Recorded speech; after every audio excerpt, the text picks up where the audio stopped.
Très chers compatriotes, nous voici pour la troisième fois au rendez-vous de l'histoire. La première fois, ce fut en ce beau jour du 30 juin 1960. Dans l'allégresse générale, notre pays accédait à la souveraineté nationale et internationale. Mais ce fut également le début de la difficile naissance d'une nation et l'apprentissage laborieux de l'exercice du pouvoir.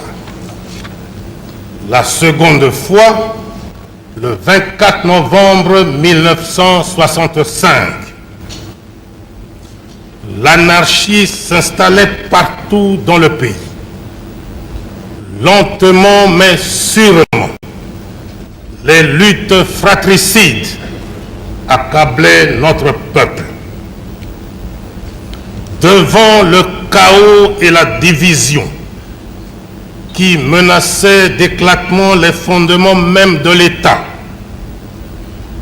une poignée de vaillants fils du pays, dans un élan de sursaut patriotique, décidèrent d'infléchir le cours de l'histoire de notre pays.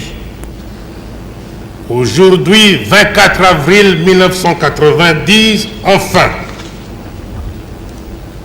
à la veille du 30e anniversaire de l'accession du Zaïre à la souveraineté nationale, après une présence de près de 25 ans à la tête du pays, et face aux grandes mutations qui tourmentent le monde en ce 20e siècle finissant, j'ai pensé qu'il était temps de recueillir les avis du peuple zaïrois afin de dégager les lignes directrices susceptibles d'orienter nos choix politiques.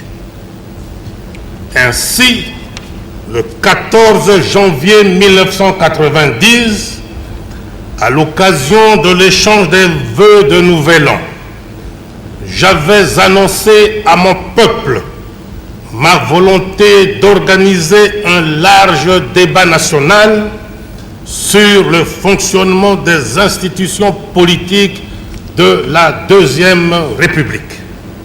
À ce sujet, j'ai sillonné toutes les régions du pays, de l'Est à l'Ouest, du Nord au Sud, empruntant tous les moyens de transport disponibles, à savoir jeep, voitures, bateaux, hélicoptères, petits porteurs et jets. Il ne manquait plus à cette liste que le train, le vélo et bien sûr la pirogue. Je me suis mis à l'écoute de la majorité silencieuse. Ces interrogations, ces inquiétudes et ces aspirations ont retenu toute mon attention. J'ai recueilli des mémorandums aussi bien individuels que collectifs. J'ai reçu en audience différents groupes socio-professionnels tels que professeurs, missionnaires, opérateurs économiques, médecins, avocats, fonctionnaires, chefs coutumiers, femmes commerçantes, étudiants. Tout a été pris en compte et a fait l'objet de ma profonde réflexion, même le mémorandum des évêques. Je voudrais saisir l'occasion que m'offre cette adresse à la nation pour remercier du fond du cœur le peuple zaïrois de l'accueil chaleureux et patriotique qui a été réservé à moi-même et à la maman présidente. Bravant pluie, soleil et fatigue, les filles et les fils du grand Zaïre se sont surpassés et nous ont témoigné avec joie et enthousiasme leur indéfectible attachement. J'en suis profondément touché et je leur resterai infiniment reconnaissant. Je me dois également de féliciter le peuple zaïrois pour son sens élevé du nationalisme et sa maturité politique. En effet, durant toute la période de consultation populaire, en dépit d'un battage médiatique d'intoxication et de démobilisation que de mémoire de chef, je n'ai jamais connu au Zaïre, le peuple zaïrois a démontré une fois de plus qu'il n'était pas prêt de régler son mode de vie sur la base de la manipulation et de la désinformation. Très chers compatriotes, 30 ans après l'accession de notre pays à l'indépendance, nous sommes aujourd'hui à la croisée des chemins et devant des choix nouveaux.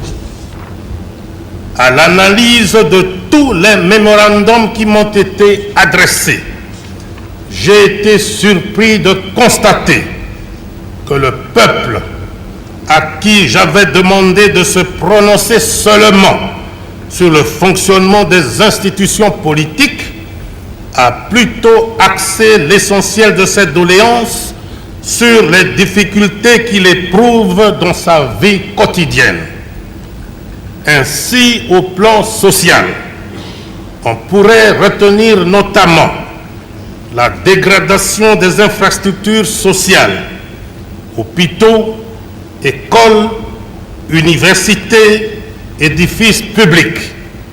À cela, il faut ajouter la vétusté des formations médicales, la carence en équipements et en médicaments, l'insuffisance du personnel médical, la surpopulation dans les salles de cours ainsi que dans les résidences universitaires et les internats, la modicité des rémunérations des agents de l'administration publique, le sous-emploi des cadres universitaires, certains abus qui se commettent par-ci, par-là. Au plan économique, il m'a été signalé, entre autres, la dégradation des voies de communication, routes, voiries, télécommunications, le poids de la fiscalité et de la parafiscalité, les tracasseries administratives, les invendus dans les collectivités rurales, la détérioration des termes de l'échange du paysan, l'insuffisance d'énergie électrique dans certaines régions du pays. De l'examen de ces mémorandums, j'ai été heureux de constater que le peuple n'a pas remis en cause un certain nombre d'acquis. En effet, de Bukavu à Matadi, de Lubumbashi à Kisangani, partout, c'est l'affirmation de l'identité nationale et la sauvegarde de l'unité, le souci de l'intégrité territoriale et la préservation de la paix retrouvée. Au-delà de ces acquis incontestés, le peuple exige des changements importants au niveau des cadres, des institutions ainsi que du fonctionnement de celles-ci. Très chers compatriotes, pour en revenir à la question fondamentale que j'ai posée le 14 janvier 1990 sur le fonctionnement de nos institutions politiques, en dehors de toute considération économique ou sociale, la réaction de mon peuple ne s'est pas fait attendre. Dans l'ensemble, le bilan politique de la consultation populaire selon le rapport qui m'a été présenté par le Bureau national de coordination, indique qu'au total, 6128 mémorandums ont été enregistrés et analysés jusqu'au 21 avril 1990. En vous signalant que, d'une part, plus d'1 million de Zaïroises et de Zaïrois ont pris part à ce débat national et d'autre part, les compatriotes résidant à l'étranger ont également apporté leur contribution à travers 116 mémorandums.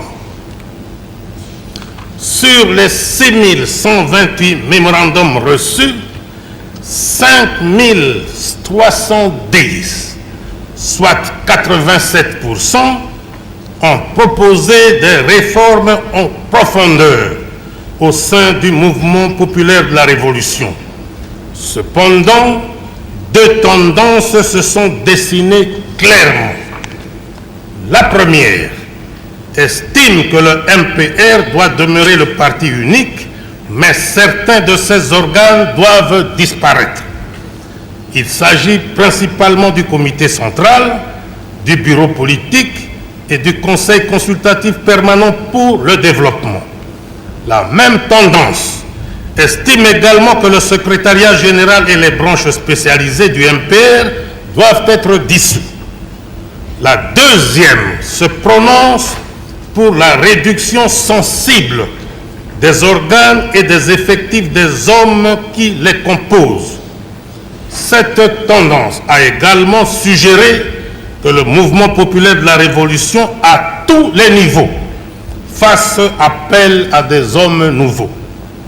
En revanche, 818 mémorandums, soit 13%, se sont clairement exprimés en recommandant vivement l'instauration du multipartisme.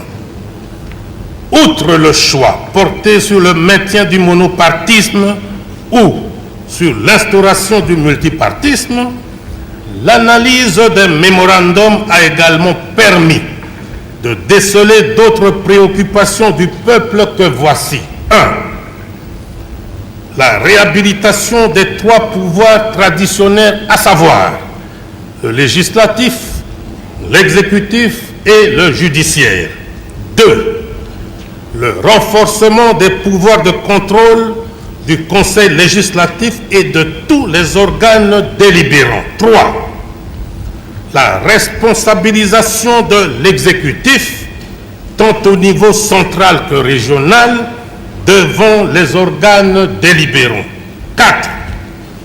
La dépolitisation de la fonction publique, de la territoriale, des forces armées, de la gendarmerie, de la garde civile et des services de sécurité, exigeant pour ces derniers une profonde restructuration en vue de garantir en toutes circonstances les droits fondamentaux des citoyens et les libertés individuelles.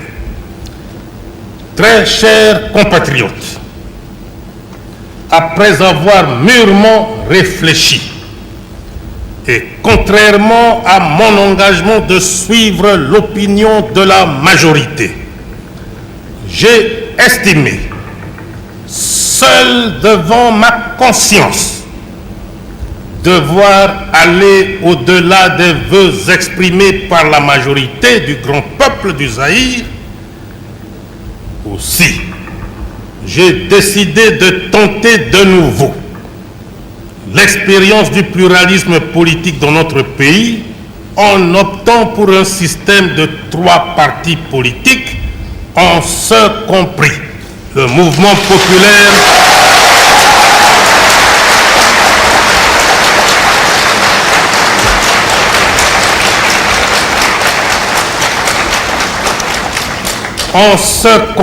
le mouvement populaire de la Révolution, avec à la base le principe de la liberté pour chaque citoyen d'adhérer à la formation politique de son choix. Je voudrais que sur ce point précis, les fils et les filles de notre grand pays qui m'ont toujours assuré de leur totale confiance et de leur entière adhésion comprennent que le Grand Zaïre, situé au cœur du continent africain, sans être à la remorque de qui que ce soit, ne doit pas non plus se contenter des positions figées ni se complaire dans l'immobilisme. Il doit être en mesure de s'adapter à toutes les circonstances et de démontrer que sa volonté de bâtir une société véritablement démocratique ne saurait d'aucune manière être mise en doute. Mais, fort de l'expérience du multipartisme de la Première République, j'estime que le changement qu'ensemble nous allons conduire dans ce domaine devra éviter les erreurs du passé. Raison pour laquelle, dans mon esprit, le multipartisme ne doit entraîner ni prolifération ni bipolarisation des formations politiques. Nous devons surtout éviter que le multipartisme ne devienne au Zaïre synonyme de multitribalisme. Le multipartisme doit être considéré comme la manifestation d'une volonté réelle de dépassement des tendances tribales, régionalistes et séparatistes. Voilà pourquoi les trois partis devront justifier d'une représentativité nationale suffisante. Si j'ai pris la résolution d'aller au-delà de la volonté exprimée par la majorité, j'ai voulu, ce faisant, favoriser l'avènement d'une nouvelle ère de confrontation des idées et de débat politique dans un cadre pluraliste. Très chers compatriotes, l'ouverture dans laquelle aujourd'hui j'engage le peuple zaïrois doit être également l'occasion de conquérir davantage les cœurs de la jeunesse de notre pays. Cette jeunesse si généreuse et si vivante doit en effet se sentir au centre de nos préoccupations. Elle ne doit pas être victime des surenchères et pour qu'elle soit une véritable force de changement, elle doit être mieux formée, moins inquiète de son avenir. J'instruirai donc le gouvernement à formuler une nouvelle politique de la jeunesse ardue et axée sur les deux pôles de la formation et de l'emploi. Très chers compatriotes, j'ai parlé des biens de choses et de tout le monde. Je n'ai pas parlé de moi. Que devient le chef dans tout cela? À cet égard, permettez-moi de relever en premier lieu une constatation. Le peuple zaïrois s'est clairement prononcé sur ma personne et a demandé que je continue de présider aux destinées de notre pays.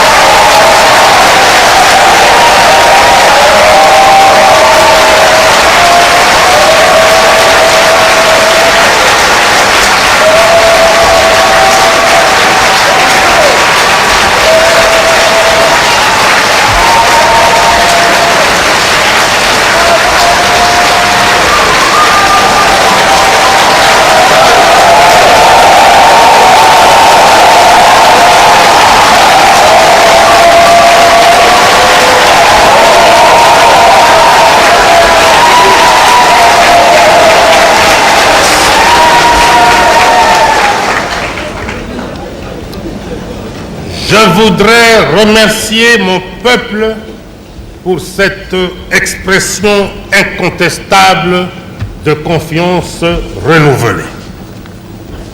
dans le nouveau paysage politique zaïrois. Quel sera le nouveau rôle du chef? Le chef de l'État est au-dessus des partis politiques. Il sera l'arbitre. Mieux,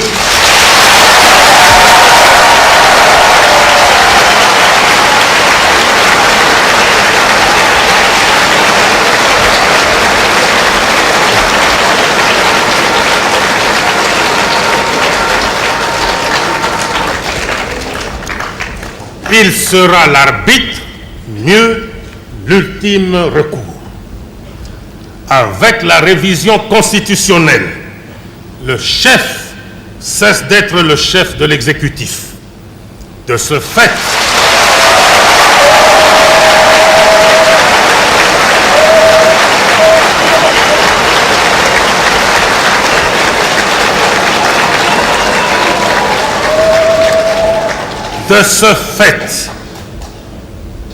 il ne pourrait être soumis ni à la critique, ni au contrôle du Conseil législatif.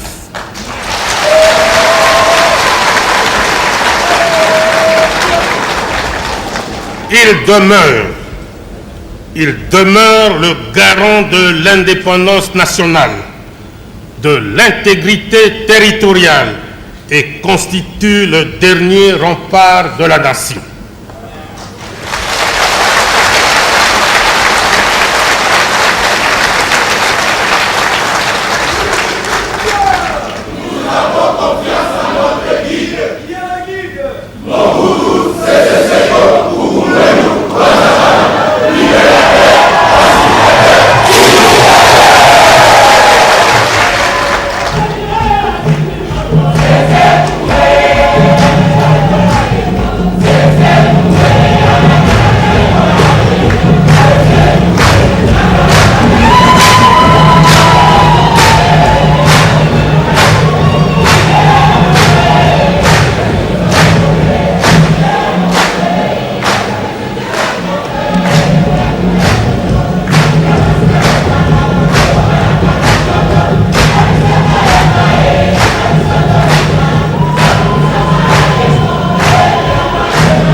Les fils et toutes les filles de notre pays, membres ou non d'un parti, doivent se reconnaître en lui.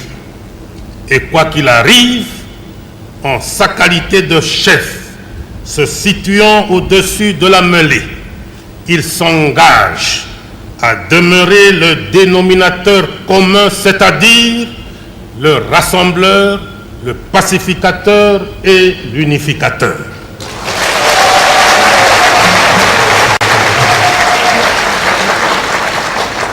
Mon rôle d'arbitre au-dessus des partis ayant été ainsi défini, je vous annonce que je prends ce jour congé du mouvement populaire de la Révolution pour lui permettre de se choisir un nouveau chef devant conduire.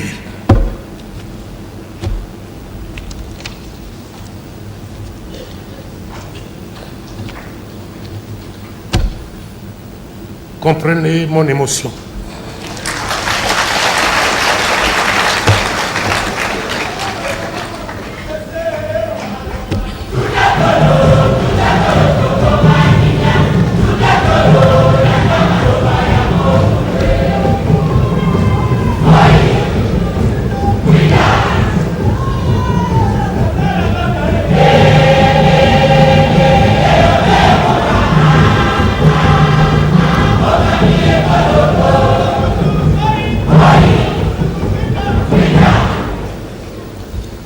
Mon rôle d'arbitre au-dessus des partis ayant été ainsi défini, je vous annonce que je prends ce jour congé du mouvement populaire de la Révolution pour lui permettre de se choisir un nouveau chef devant conduire les changements des structures matérielles et humaines de ce parti.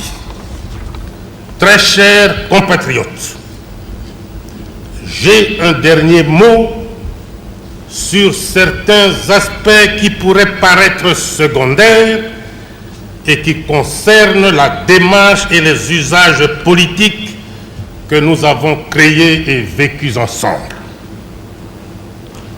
Dans notre élan révolutionnaire, tout à fait légitime, et à un moment précis de cette révolution, nous avons été amenés à adopter dans notre langage politique et institutionnel certaines dénominations qui aujourd'hui risquent de nous mettre en porte-à-faux avec les nouvelles options que nous venons de prendre, fondées sur notre souci de plus de liberté et d'adaptation à l'universalité. C'est ainsi que vous aurez remarqué que tout au long de mon propos, je n'ai pas utilisé les termes citoyennes, citoyens, militantes, militants, me disant que peut-être certaines filles, certains fils, voire certains collaborateurs voudraient bien revenir au vocable plus universel que vous connaissez tous. Excellences, mesdames, mesdemoiselles, messieurs.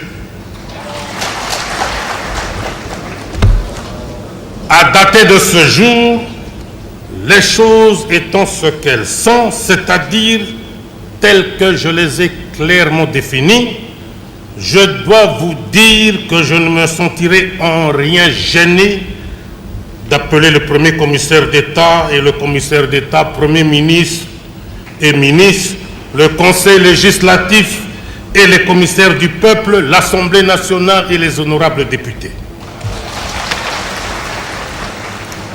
Dans le même contexte politique précédemment décrit, nous nous sommes imposés une tenue nationale comme il en existe dans beaucoup d'autres pays. Chez nous, elle s'appelle l'abacos. Cependant, tout en le maintenant comme tenue nationale, j'estime que dans ce domaine également, chaque Zaïrois aura à faire usage de sa liberté. Usant de la mienne, je me dois de préciser que vous ne me verrez pas en cravate. Mon choix ayant été fait en février 1972, je me sens très bien dans ma peau de nationaliste zaïrois.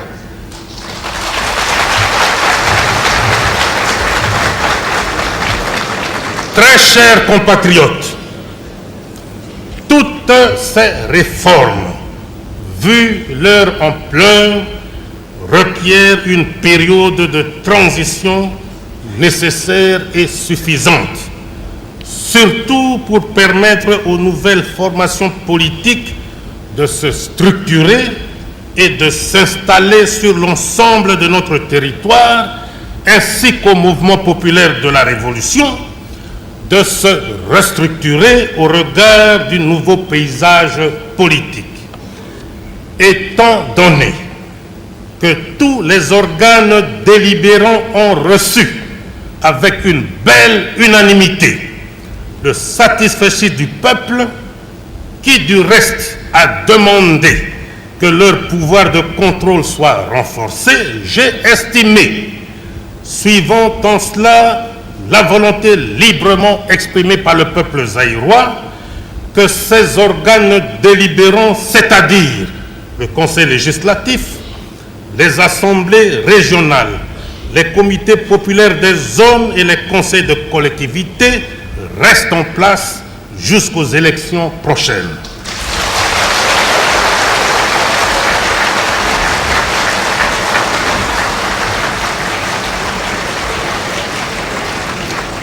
En ce qui concerne l'actuelle équipe de l'exécutif, après l'énoncé de toutes ces mesures, elle est réputée démissionnaire et chargée d'expédier les affaires courantes.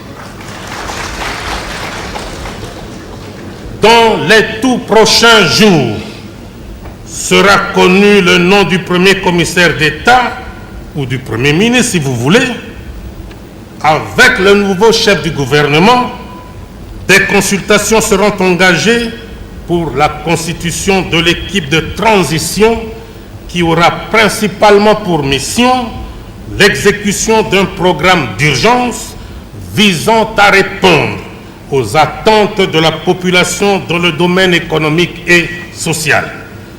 Quant aux partis politiques, un projet de loi fixant les conditions de leur existence, leur agrément et leur financement sera déposé incessamment sur le bureau du Conseil législatif. Pour toutes ces raisons, la période de transition ira du 24 avril 1990 au 30 avril 1991. Cette période de 12 mois sera mise à profit par les formations politiques pour faire l'apprentissage de la démocratie pluraliste et affronter l'électorat, suivant en cela un calendrier précis qui sera rendu public. La période de transition sera également mise à profit pour procéder à la révision de la Constitution qui se fera en 2 étapes. Comme je l'ai déclaré plus haut, le pays sera régi pendant la transition par la Constitution actuelle qui doit subir des modifications au niveau du Conseil législatif. Pendant ce temps, une commission sera mise sur pied pour l'élaboration d'une constitution définitive appelée à régir la 3e République. Après la mise en place du gouvernement de transition, j'entreprendrai une tournée d'explication des nouvelles réformes à travers le pays. Car la majorité silencieuse qui a exprimé clairement sa volonté pourrait ne pas comprendre pourquoi et dans quel intérêt j'ai opté pour le point de vue de la minorité. Très chers compatriotes, avant de terminer mon propos, je voudrais me résumer pour une bonne compréhension de tous. À dater de ce jour, mardi 24 avril 1990, tirant les enseignements de la consultation populaire à laquelle avaient pris part plus d'1 million de Zaïroises et de Zaïrois et d'où sont sortis 6128 mémorandums, j'annonce solennellement au peuple zaïrois 1. L'introduction du multipartisme à 3 au Zaïre, l'abolition de l'institutionnalisation du mouvement populaire de la Révolution avec comme conséquence la suppression de son rôle dirigeant, la séparation nette entre le parti et l'État, la réhabilitation des 3 pouvoirs traditionnels, à savoir le législatif, l'exécutif et le judiciaire, comme les seuls organes constitutionnels. La dépolitisation de la fonction publique, de la territoriale, des forces armées, de la gendarmerie, de la garde civile et des services de sécurité. L'instauration d'un pluralisme syndical. 2. La désignation d'un premier commissaire d'État. 2. La désignation d'un premier commissaire d'État ou premier ministre, si vous voulez, suivi de la formation d'un gouvernement de transition. 3.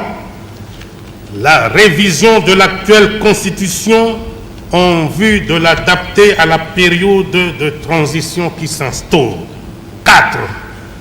La mise sur pied d'une commission chargée d'élaborer la Constitution de la 3e République, Constitution qui sera sanctionnée par un référendum populaire. 5. L'élaboration enfin d'un projet de loi devant régir les partis politiques dans notre pays et organiser leur financement. Très chers compatriotes, ce mardi 24 avril 1990, une page nouvelle de l'histoire politique de notre pays vient de s'ouvrir et je me permets de nourrir des grandes espérances sur l'avenir de nos institutions, prémisse de tout progrès. Quelles que soient les lacunes inhérentes à toute œuvre humaine, nous devons reconnaître que grâce à l'idéal qui nous a toujours animés dès l'aube du 24 novembre 1965, nous avons la paix, l'unité nationale, l'intégrité du territoire et la fierté de nous sentir partout zaïrois. Voilà le nouveau visage du Zaïre. Voilà le Zaïre de la Troisième République qui prend naissance aujourd'hui et que nous voulons grand et prospère. Ce Zaïre, nous devons le bâtir ensemble pour relever un défi digne du troisième millénaire vers lequel va nous conduire la Troisième République. Si deux désirs font une volonté, comme le disait un grand penseur britannique, George Meredith, pour ne pas le citer, je me demande quant à moi ce que peuvent faire deux volontés unies, la vôtre et la mienne. Deux volontés qui s'inscrivent dans le cadre d'un nouveau pacte que nous signons aujourd'hui, vous et moi, pour la construction d'un nouveau Zaïre.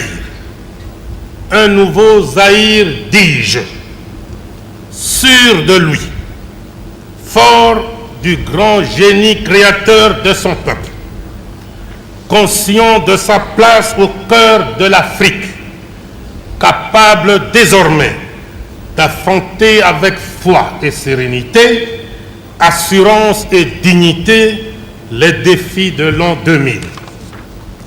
Un nouveau Zaïre enfin, qui fera dire aux générations futures, pensant à la journée d'aujourd'hui, vraiment, ce fut un des moments les plus beaux de l'histoire de la République.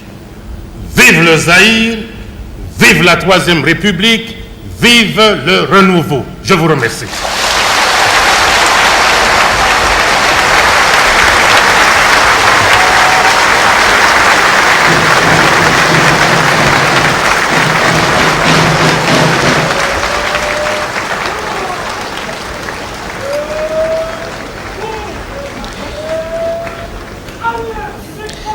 Chers amis téléspectateurs, vous venez donc là de vivre avec nous un moment historique.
Chers téléspectateurs, nous n'avions vraiment pas tort de vous dire au début de ce reportage que nous avions réellement rendez-vous avec l'histoire aujourd'hui. Le président fondateur vient de nous donner donc raison. Le maréchal Mobutu Sese Seko vient donc de signer un nouveau pacte avec son peuple pour un nouveau départ de notre pays, la République du Zaïre.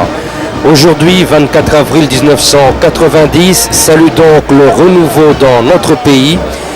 Le renouveau qui s'appelle le 3e République, c'est un jour vraiment historique et nous retiendrons que le maréchal Mobutu Sese Seko, président de la République du Zaïre, a rendu un hommage déférent à la révolution et donné un satisfecit à tous ses acquis. Avant que nous fassions un commentaire au niveau de la rédaction française, je vais rapidement demander à la rédaction en langue nationale d'être très bref, mais de dire l'essentiel, parce que nous devons tous nous rendre maintenant à la pagode présidentielle pour la conférence de presse du maréchal Mobutu Sese Seko, président de la République du Zaïre. Bapangi ya Luzolo awa na kati ya cité ya parti Ansele mambu yonso metubama yame kuakana befilo nyonso belokele na lukufu beno mufa na zabisa benoti maréchal Mobutu Sese